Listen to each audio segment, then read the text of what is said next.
Hey, you're watching the Get Out and Drive podcast, and I'm Jason with AMD. Check this out.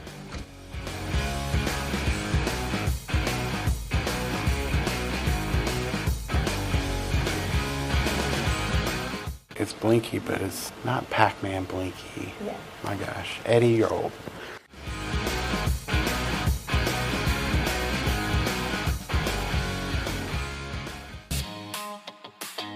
You're listening to the Get Out and Drive podcast, fueled by AMD, with your hosts, John, Custom Car Nerd Meyer, and Jason, Old Car Guy Carr. We'll be bringing you gearheads everything you never wanted to know about cars and why they should be on the road and not in your garage. Are you ready to get out and drive? Hey, Jason, did I tell you about the guy who was dressed up as a turtle for Halloween? He came into into a bar and he's dressed up as a turtle, and somebody says, "What the hell? What are you dressed as?" He said, "I'm dressed as a turtle." So, well, what's that lady on your back? He goes, "That's Michelle." Bump. That's Michelle. That's Michelle. All right, welcome back to another episode of the Get Out and Drive podcast, fueled by AMD. Jason, what have you been doing recently? I've been running around all over the place, and I've been running around with Paul and hanging out, running the new rebuilt Colorado.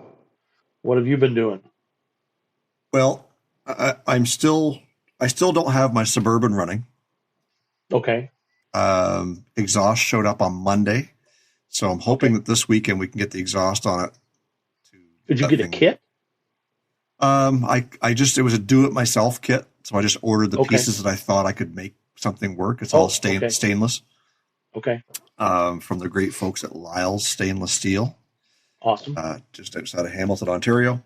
So that's kind of hopefully this weekend's project, get that done so I can actually turn this thing over, start it for the first time. Wow. Fingers crossed. But the whole plan this year was to do that LS swap in the winter. Okay.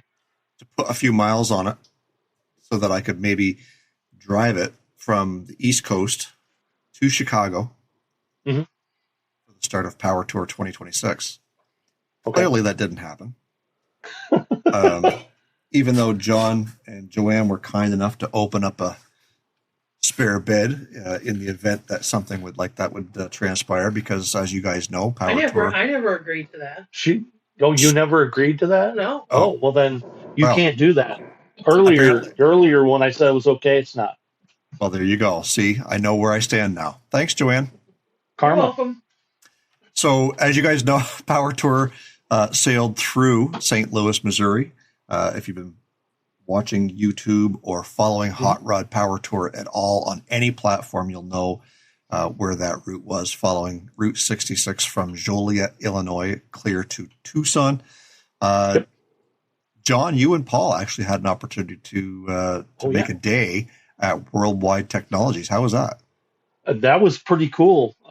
We talked a little bit about going and hoping that the newly revamped, my 2005 Colorado, hoping that was going to be ready and going. But we had taken it a few weeks earlier to relax in the park. So it was easy. All I did, start it, go pick up Paul, and took off to Worldwide Technologies Raceway, hung out there for a bit, talked to people. And that is a place, man, to be seen and see people. We saw tons of people. There had to be a record number of people at this event. I heard numbers in the vicinity of 8,000 registered for Power Tour this year. Is that? Every bit of it. Because it was running on a route, whatever you say, running on a route going down, matching 66. Yeah. And, get your kicks on Route 66 in 2026.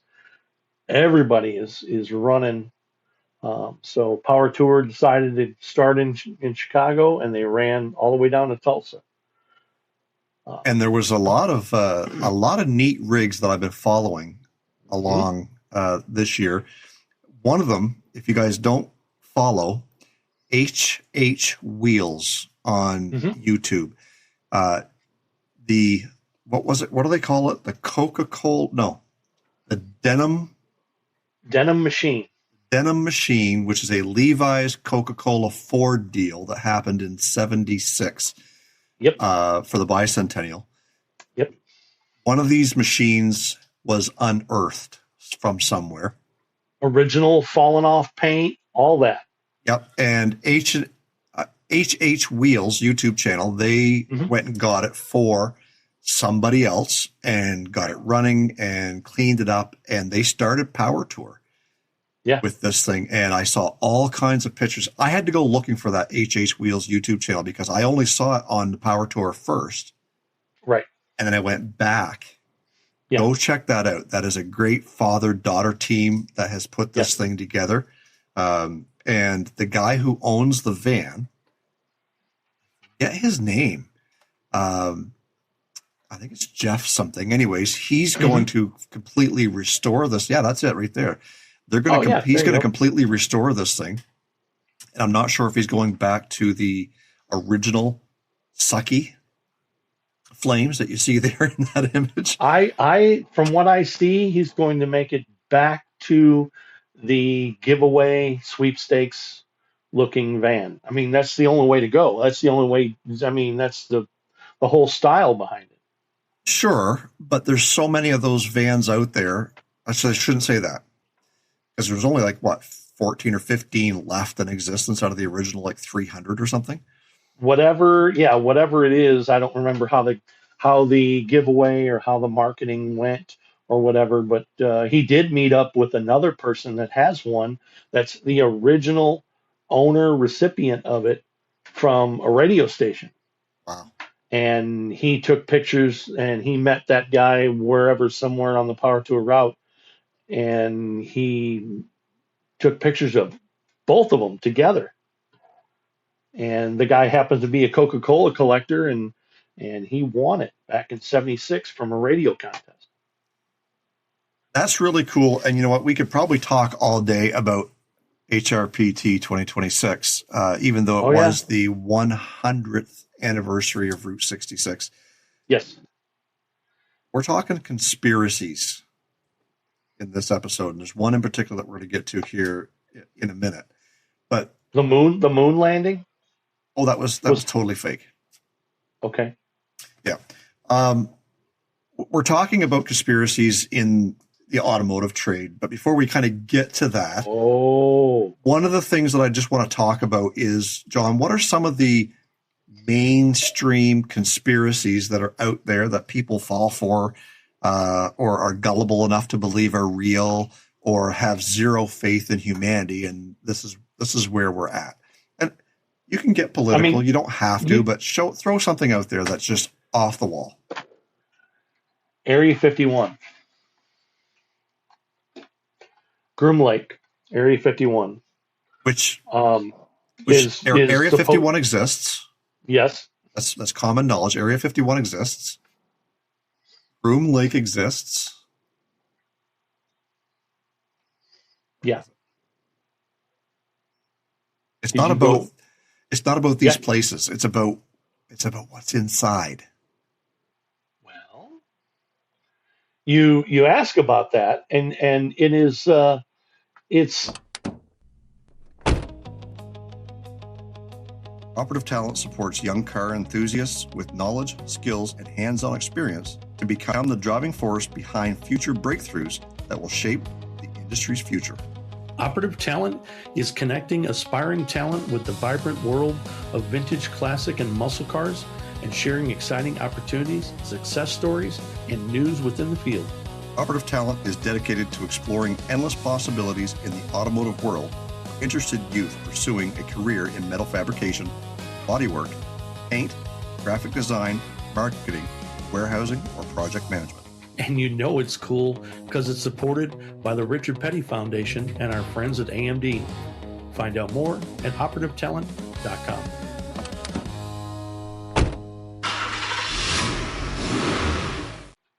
So yeah, we were talking about Area 51, and we were talking about conspiracies, and it's they think a spaceship crashed and landed, but everybody says it's a Mylar weather balloon. There's conspiracies of little green men. There's conspiracies that they think people live in the ocean. Conspiracies they think that people live in the caves in Middle Earth. The Earth is flat.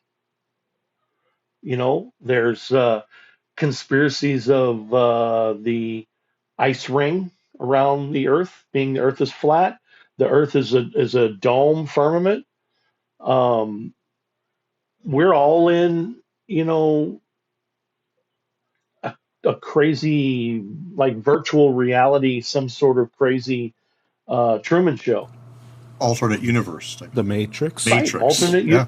They some sort of Matrix, some sort of something, and it's just conspiracy after conspiracy, and I really fall into this stuff, and I like to look at it on Reddit all the time. What are you laughing at? I went to a Missouri MUFON meeting last month. You did. I did. With my brother. You didn't take me. That's what I have to say. I can't believe you weren't invited. Are You- you serious? Booger. And it was all done through Zoom. Really? So for those of us who don't know what MUFON is, please enlighten us. That's a 60s hairdo? Mutual UFO Network. That's what it is. Mutual UFO Network. Well, I don't know. I'm sure one of our followers, one of our listeners and viewers, they're going to help us out with what MUFON is. The July meeting should be pretty interesting because they're going to talk about remote viewing. Ooh, I like remote viewing. Jason just decided that he needs new podcast people have to listen to this. We're all we're weirdos. going down. There's UFOs in Canada. John and I have seen them on TV. There are UFOs in Canada. Never been to Canada. I'm not a doctor, but I've seen one on TV. I drink Dr. Pepper. So This is going off the rails. What this are we is talking totally about? going off the rails. So here's one last conspiracy theory. So due to the fact that cows create methane, and methane Okay. is bad for the ozone or for the environment, Okay. that people are questioning, where does McDonald's get all their meat from? If you go by how many burgers they sell in the run of a day, multiply that Okay. by 365, Mm-hmm. and figure out how many cows are on the ground in the U.S. How much ground beef? Exactly. How many cows per burger do you get?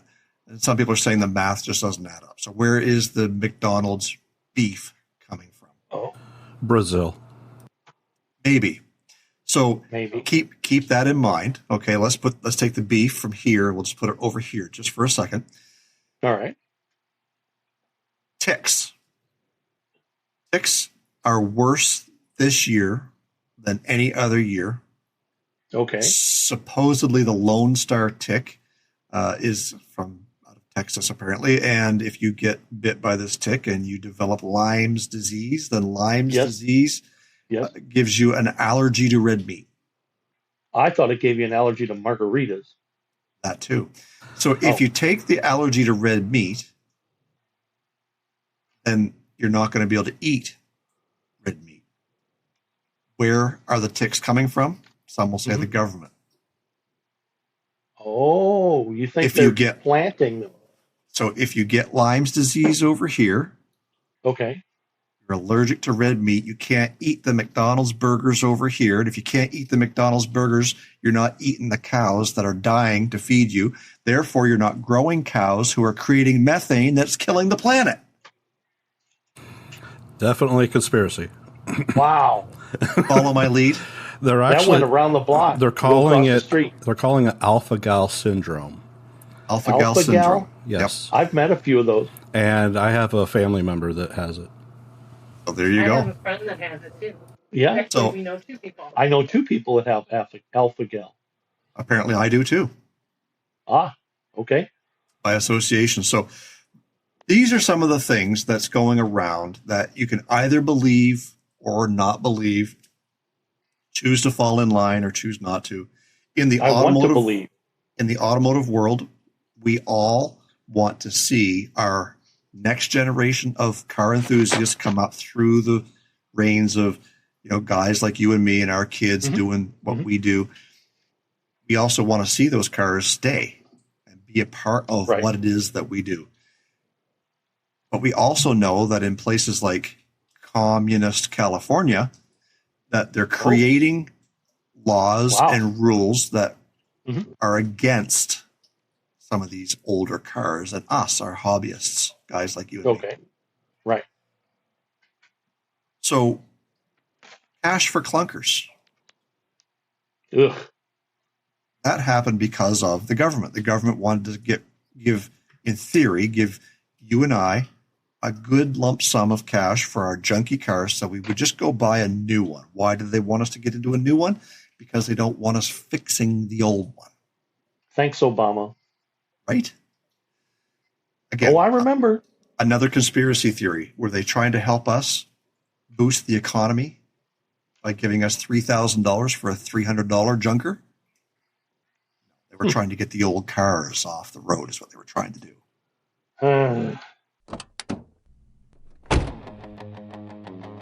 Green is go, go, boogity, boogity, boogity. Here is your reminder to support the companies that support your right to get out and drive. Racing Junk has been a longtime supporter of our podcast. You may have seen us podcasting live from the Racing Junk booth at SEMA and PRI. Racing Junk is the world's #1 racing and performance marketplace. You just can't beat their free classifieds filled with cars, parts, antiques, trailers, and more. Be sure to speed over to racingjunk.com to find those parts you're looking for, or list that stuff that's taking up space in your garage for free. So recently, there's been lots of talk about certain fires that are happening at certain junkyards. Conspiracy theorists would say that all these junkyards are burning because the government is setting them on fire because they don't want you to fix your older car and keep them on the road. They want you buying new ones. So one thing that's not a conspiracy is that these junkyards are in fact burning. Right. There's been well over half a dozen junkyards in the last couple of months, and not just 200 or 300 car junkyards. We're talking thousands of cars. Oh, yeah. And they're burning. Who's burning them, John? Mother Nature, lightning strikes, people throwing cigarettes out the window, and the government. So I don't know. that's I mean, the that's a whole conspiracy lot of- theory. That's a whole lot of goddamn coincidence. I mean, we do know for a fact that in California, things are super dry. Right. Fires happen. Wildfires, they're not prejudiced. They're not. They don't pick and choose where they want to burn. They just burn, Sure. whether you're in the way or you're not. So, is that an easy one to believe? Forest fire takes out a random junkyard. Sure,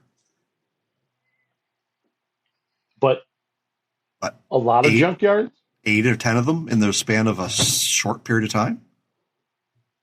you said the forest fires in California, they don't care what they burn. They just burn wherever they want. Why did it burn in the exact path of the light rail system?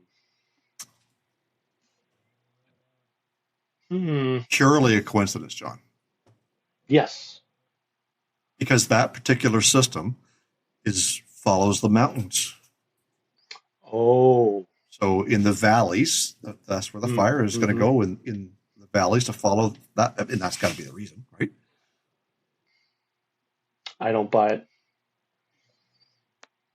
I don't buy it. Is the government out to get us? Oh yeah, any chance they can to get in bed with somebody that makes money And they're certainly not making money when I'm driving around an 89 Jeep Cherokee every day instead of spending money with my bank and with a new car dealer having a bank note on a $75,000 car that's equivalent to my Jeep that's 35 years old. Yep. And I don't have a note, don't have a car payment, don't have, I'm not paying anything. That takes me out of the loop of those people making money. So when you buy a brand new car, with the exception of you, me, Paul, Joanne, the buyers, there are three major entities, three major corporations that are winning when you go out and buy that brand new car. And who are they, John? They are your insurance company. Yes. They are the bank who is financing for you. Yes. And the manufacturer. Yep, the auto manufacturer. Yep. And we could actually even add in that fourth entity, because when you buy a brand new car, there's tax collected. Right. Right. So the government is going to get their fair share of tax. In Canada, when you buy a brand new car, not just the provincial government gets their share of the tax, but the federal government gets a tax, which is in Canada is 5% federal tax on everything but manufactured. That's just to the end user. Oh, for sure. Tax the parts, tax the truck that's bringing it to you, tax the dealership for selling it, tax the delivery fees, tax the tax fuel, the delivery fee, tax on the tires, tax on the fuel, tax on everything. So in Canada, the Canadian leader of the opposition party, is one of his new platforms is no federal tax, the 5%, no federal tax on used cars. Oh, at all? At all. So right now, if I sell you a car, you have to pay me, to the dealer, 15% over and above. Yeah, well, that's the way it is here. But 5% of that is federal, 10% of that is provincial. I see. He's platforming on no federal tax on used cars. Wow. Here, you don't pay the dealer the tax. You pay it at the DMV when you're either way, you're paying the tax. As a business, you would pay it to me. Right. Right. And then I would just remit that back to the government. But if it was me personally selling you a car, then you don't pay that tax until you go to register it at DMV. Right. Well, Trump just passed that thing about he's not going to tax breast augmentation. I think it's called no tax on tits. Eliminate the booby tax. Save the boobies. Save the boobies. No tax on tits. So who wins when you buy a brand new car in Canada? That base price on the cheapest car you can buy in Canada today is pushing $40,000. Right. Canadian dollars, which is about $30,000 USD. So like when you look at that and you want to go out and say, if I want to buy the equivalent to my 89 Jeep Cherokee today, A, there is no equivalent, but B, in the grand scheme of options and or size of vehicle, so let's just use a new Jeep Cherokee today. $80,000. Well, base price is something like 54. Okay. Then you start getting it's nice to have that heated steering wheel. In order to get the heated steering wheel, you got to get this, and this. So there's $10,000. And every time you pay that, somebody's getting rich. Certainly not you, because you're forking out the money for it. That's correct. You haven't even started about subscription options. Yep. Right to repair. Talked about this in previous episodes. Right. So again, if you get rid of the junkyards for guys like you and me to get those parts that we may not be able to find new anymore, right? Then what do? We can't keep our older vehicles running. We're forcing our hands to buy something, maybe not necessarily brand new, but newer, Mm-hmm. more tech. You and I don't know how to fix. Conspiracy? Or just keeping up with the Joneses or keeping up with the times? It's very, very, very hard not to follow the popcorn trail right to the money. Because if everybody had, I mean, don't even ask me what an old car is. I mean, I'm my whole view of an old car is skewed. I think 20 years ago was 97 or 95 or something. I don't do math very well. And I look around and I see the cars that are on the road in my area, major metropolitan areas, St. Louis, Missouri. And I'm seeing more and more and more 90s, 80s and 90s Ford F-150s. I'm seeing XJ Jeep Cherokees. And my wife and I, Joanne, we have got, I swear to God, I'm going to start a website because, and it's not the same goddamn car every time. There is some sort of group that I'm not a part of that everyone has a 96 to 2003 silver limited Toyota a Toyota 4Runner. I can't tell you how many of these we see. When Richard and they're perfect. When we were in Wildwood at that event the other day, we had big windows where we could see out on the street. We were there 4 hours. We saw 6 that were 6 4Runners. 5 were silver. 1 was orange. I don't know what that was about. Yeah, might have been wrapped or different. Yeah. But we see silver 4Runners everywhere, and they're the limiteds, and they're just perfect. They're absolutely perfect. And I don't know if that is the wealthy person's junk car or the wealthy person's knockaround car. Like you watch any movie, any TV show recently, and there's going to be an 80s era Grand Cherokee that someone has, and that's their mountain cabin home car. You know those things are 50 to 100 grand? That's some wealthy person's mountain cabin home car. My ass. When was the last time you saw an Intrepid? Oh, it's been a bit. I have seen one. We call them decrepids. Yeah. But it's been a while since I've seen a Intrepid. Yeah. In 1993, my parents bought a brand new Concorde. Mm-hmm. It was top of the line. LXI I'm sorry. Yeah. But anyway. Well, look, that was when Chrysler was coming out with cab forward design. Oh, sure. Put the engine under the dashboard. Yeah. All their vehicles were sleek and sharp looking. And I mean, I can remember when they brought this thing home, I thought, wow, this thing is a spaceship. It's so outside the box. Yeah. And you don't see them today. No, there's hardly any of them. For a couple of reasons. One, they were pieces of shit. And the transmission fell out after 2,000 miles. Well, they were made of ceramic. I didn't know if you knew that or not. Dad was the transmission? Transmissions, yeah. My dad was a transmission mechanic for 35 years. And he swears the transmission gears inside were made out of ceramic and glass. Oh, they probably were. Yep. Put me through college.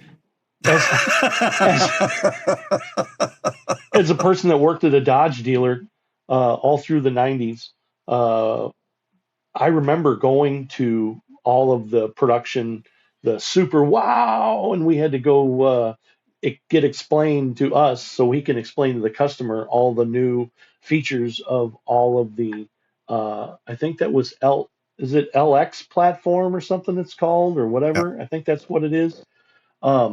And we had to explain those. We had to explain the Dodge Neons. We had to explain all of that stuff to customers, and the all the LX cars were sitting on the Dodge lot, and they were still right next to a Dodge Dynasty, brand new. Well, and the Dynasty in 1993 was the same Dynasty that they came out with back in the 80s. Yeah.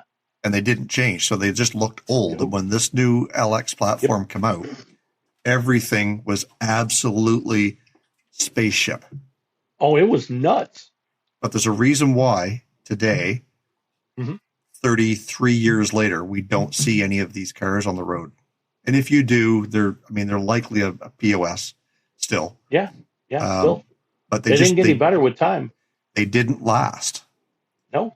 Ask any alignment technician what the worst car ever to do an alignment was. He's going to tell you those LX cars. Yes. Intrepid, Concorde, LHS. Why? Because the rack and pinion was on top of the transmission. What was the Eagle called? Wasn't there like Vision? A Vision, that's it. Eagle Vision, yeah. So again, like in their day when they were new, and actually when Dad bought the 93, he swore it was the best car he ever owned because back then he was buying one new every 3 years. Actually, he kept that one till 98 when the new body style came out. Bought a 98. Like a piece of shit. Yeah. Sorry, I had to edit that, Paul, but it was a POS. It was a terrible car compared to the air conditioning didn't work properly. Just stupid little piddly stuff that, some of us would say, oh yeah, well, that's what you get for buying a Dodge. But the whole conspiracy theory started when all these cars that were meant to save Chrysler or GM or Ford or whoever at the time, all these domestic auto manufacturers, they just started disappearing. Well, sure. First generation Saturns, in my humble opinion, as a used car salesman for the past 20 years almost, first generation Saturns were some of the best cars domestically built in our generation. I thought they were good. I was ready to buy one. And then when GM took them over and they were just rebadged GM products. Right. Oh yeah. Birds. So when you take a good thing and you make it bad, why do you do that? Because it's too good. Well, you're not buying another one, that's why. It's exactly what we talk about with the planned obsolescence with the refrigerator. That's all it is. That's all it is. You can't tell me it's not. That's why there's salvage yards and they don't keep any cars, and they haven't since they were new. They don't keep any cars past 1995. Well, today it's not get about them in and crush them. Yeah, but today at the salvage yard, this is totally off topic a little bit, but in a salvage yard, it's not about being able to sell the parts and make money. It's about following the weight of metal. Sure. Right? You stockpile them until the price is high, you crush them all. Sure. Regardless if they've got any engines or transmissions out of them anymore. Doesn't matter. Doesn't matter. Do you want a used Hemi transmission or a used Hemi engine is going for today? I have no idea. 150,000 miles on it? No idea. $5,000. Why? Canadian, yep. So $5,000 Canadian, about $3,300 US dollars for a 150,000 mile Hemi engine. Why? Don't know. Really? Not those Hemis, Paul, the new Hemis. Modern Hemis. They're just so bloody. Those are expensive enough as it is. What kind of car do you want it in? There's a few that are out here by my house. I can get you one. Let's say you're driving a 2015 Ram 1500, just a standard pickup truck. Okay. And because of the multi-cylinder displacement debacle, again, conspiracy, fuel savings, we're going to make your engine less reliable so that in 150,000 miles, you're going to have to replace the engine. for a mere $3,500 USD. That's just for the engine. Now you got to pay somebody, give or take 10 to 15 hours to swap it out in your truck. Most shops nowadays are charging $80 to $100 an hour. Want you fixing your trucks? No. Especially the gas guzzlers. Gas guzzler tax? Conspiracy. Well, sure. I mean, didn't GM have the failed 468 in the Cadillacs? Yeah, like back in the 80s. Yeah. Why try it again? It still doesn't work. I mean, I've driven a lot of cars that run on 6 cylinders, and then sometimes they run on 8 cylinders. But it's not my fault.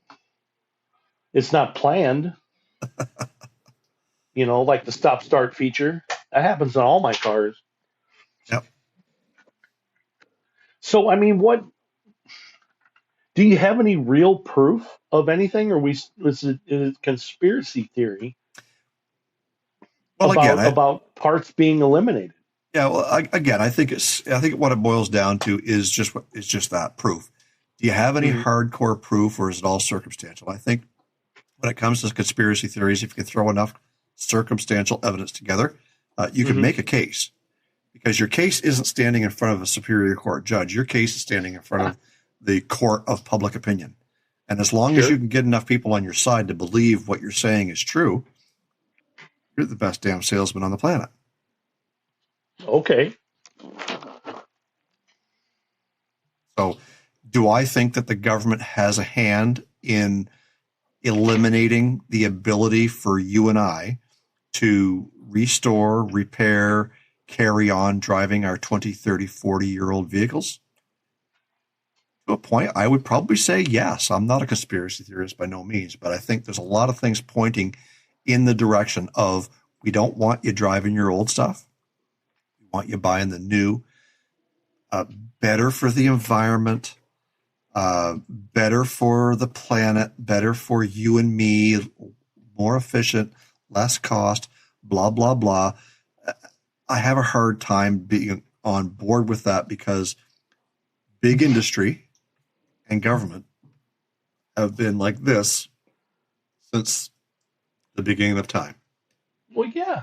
As long as big industry can get what they want from the government, right, vice versa, sure, they're going to continue doing what's best for them and not what's best for John and Jason and Paul and Joanne and you who are listening to this out there. Mm-hmm.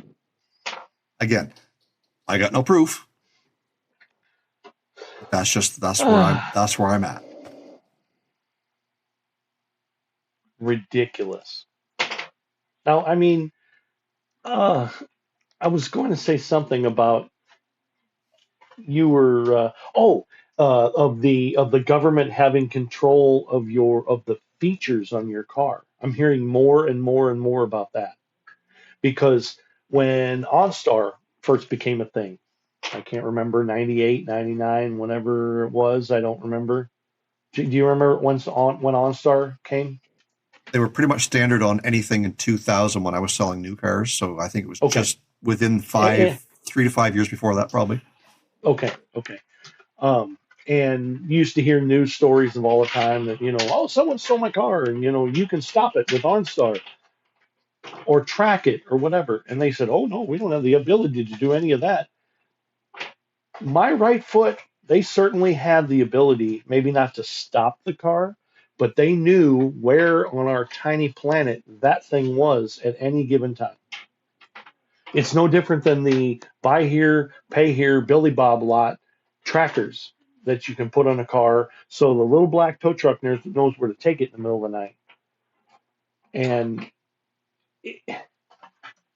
it's amazing to me, the theory of the government being able to stop your car or steer your car, because a lot of cars now, because I don't work on new cars at all, people started talking to me about steering box is not connected to the steering wheel like an airplane.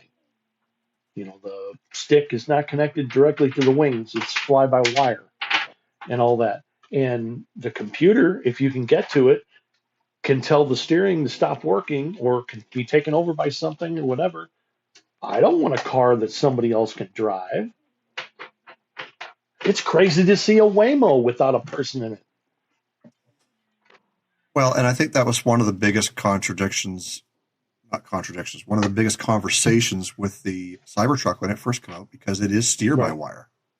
Right. Right. It's not directly connected to the steering box. No.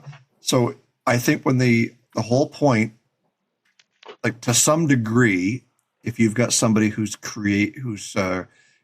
done a heinous act of maybe they murdered somebody or shot up a crowd of people or whatever they've done, and they've taken off in a car that's modern enough to have a kill switch on it, do I think that the opportunity is there to stop that person from being more destructive? Mm-hmm. Sure. But where does that line get drawn?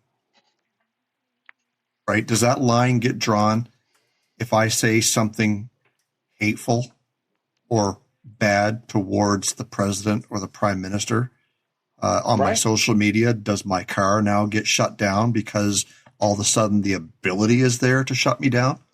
Like, where does that line get drawn and who has that authority? And I find it a very, very slippery road to be going down. Have you seen the Black Mirror of the social, has the social score above your head? Yep. That every single day is what we're going towards. Oh, absolutely. And for those of you who are sitting here listening to us who are our age and older, can probably relate. If you're much younger than we are, it might be a little harder pill to swallow. This is why when our governments talk about going to a cashless society, it's because if it's digital currency, they know where it is. They can shut it off. Abso-friggin-lutely. So don't think for a second that when you go to the polls in November, if you're in the U.S., or whenever your next election is in Canada, or whatever country you're listening to, that's not a thing. Bullshit. It's 100% a thing that if we go to a cashless society, that you are going to be controlled. You will have a social credit score. Mm-hmm. You will be able to be tracked. You won't have to file your taxes anymore. They'll know exactly where your money came in, where your money went out. They'll know whether you sold something, whether you bought something. They'll know what you sold, what you bought. Yeah. So again, I don't want to sound like I'm wearing my tinfoil hat here, but boys, oh boys, if you're 45 years or older, chances are you're probably feeling the same way that John and I do about this. Like, cash, in my opinion, is still king. Why? Because I damn well control it. Yeah. I want to go out and Jason, buy. Go ahead. I said I want to go out and buy, or John wants to go out and buy, $1,000 worth of Hot Wheels cars at a yard sale for $100. Right. Sure. Let them do it. But guess what? Cashless society? Nope. Mm-hmm. Government's going to know that John did that. They're going to know that he made 5 cents on every car that he sold, or he made $5 or $500 on every dinky toy that he sold. Right. That's where we're heading, folks. Yeah. See? Get off my lawn. Get off my lawn. We wore an onion on our belt because it was the style at the time. Have you seen the movie Time with Justin Timberlake, where he's got the time written on his arm from like 25 years ago? Oh yeah, it had a countdown. Yeah, it was a countdown. You knew on you your knew arm. when it was done. Yep. Yeah, a certain amount, and you had no cash, you had no value. The only value was time. Yep. And you bought and sold with time. You bought and sold with time. And you came up and you wanted a coffee and you paid for it with what's on your arm. And it took a few minutes off of your life. And people had to trade time for tangible goods, trading time for services and things like that. And we're moving towards that. The movie was called In Time. Oh, In Time. In I Time, missed it. yeah. Thank you. Yes, In Time. I knew time was in it, so In Time. The baddest thing about that was the black Lincoln Town cars on 22-inch wheels that were kick ass. There wasn't anything bad about black Lincoln Town cars. No, it was awesome. Look, we totally went off the rails here, but if anything, I hope that we opened up some people's eyes to what's going on in the automotive industry. Like, we're here as advocates to try and keep it moving. We've got great sponsors like AMD and Racing Junk and some of these guys, the RPM Foundation, who are doing the exact same thing. They're advocating to keep the ball rolling so that our kids, our grandkids, their grandkids have a platform like this to share and to do what they want and to have the ability to enjoy these cars in the future like you and I are enjoying them now. Right. We don't just want to be driving 35-year-old cars as daily drivers just because it's our only option. We have every ability to go out and drive and buy probably whatever we want. I don't know John's financial situation, but I'm sure if he wanted to buy a new F-150, he could probably make it happen. Sure. But we choose not to. Right? We choose to drive the stuff that we love. Right? The newest vehicle in my fleet right now is an 07 Crown Vic. Wow. That's my wife's daily driver. She absolutely loves it. I tried to get her into a 2018 Jeep Compass. Some people are going to laugh at me and say, "Oh, yeah, that's a good deal," or "That's not a good deal." The Crown Vic is the better vehicle. She drove it for 3 weeks, and she's just like, "I can't do it. I love this car too much." So she's happy driving the Crown Vic. I have a 95 Chev 3/4 ton truck. Okay. 90 Suburban, 79 Cordoba, 62 International. Like, I love this older stuff. Why? People say, "Jason, why are you so against EVs and Teslas?" Look, one reason only. It's nothing to do with the technology, maybe a little bit, but nothing really to do with the technology. I can't fix it myself if something happens to it. Right. I'm not an electrical engineer. I can't fix it. Yeah.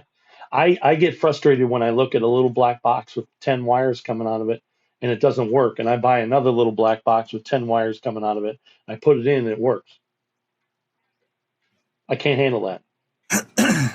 So all we're trying to do is raise a little bit of awareness of some of the things that are going on around you that you may or may not be aware of.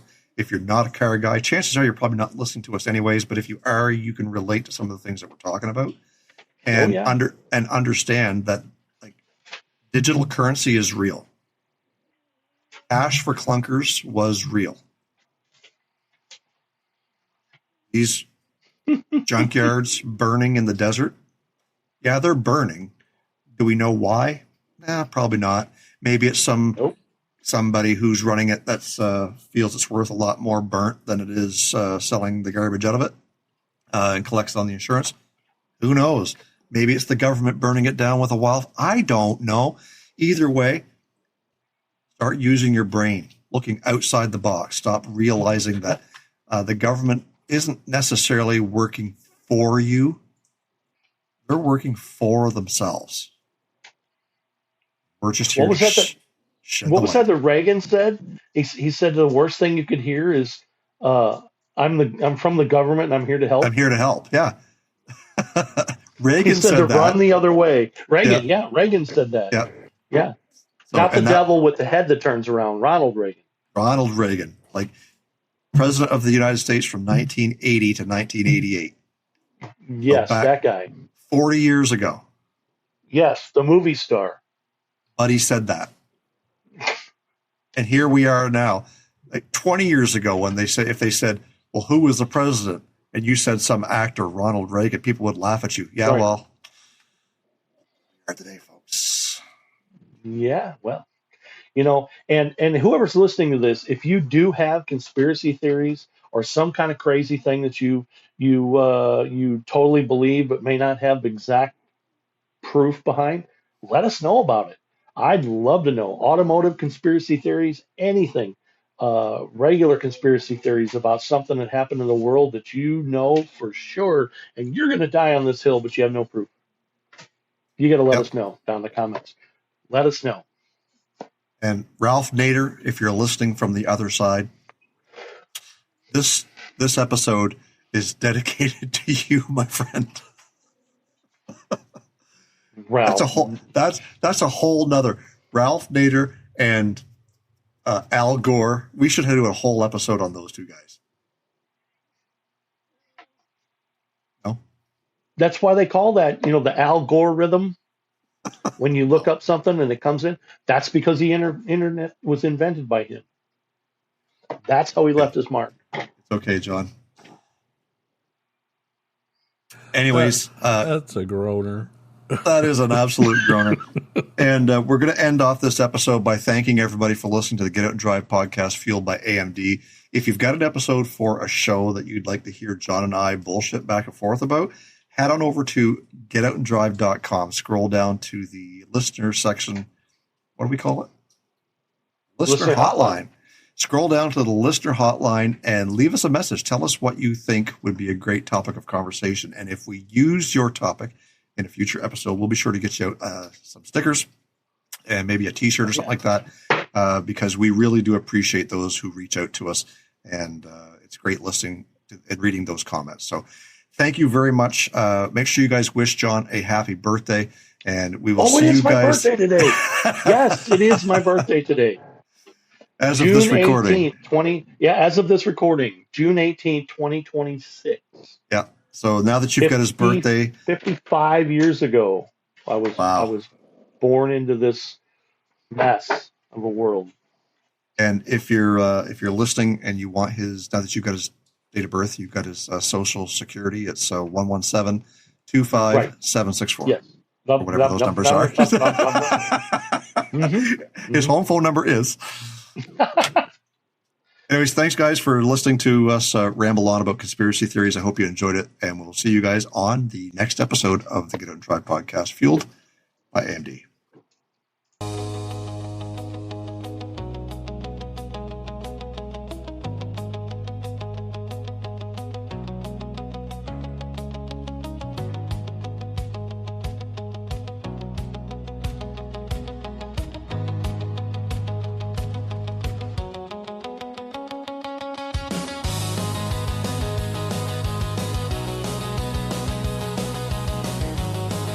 Cruise on over to our website, getoutanddrive.com, for all the info you never wanted to know about our podcast. Hit us up on our listener hotline, be the first to know what's happening, get industry news, and grab your Get Out and Drive merch. Connect with us on social media. Find us on Facebook, Instagram, and TikTok. Follow us on X at Get Out and Drive Pod. Drive you.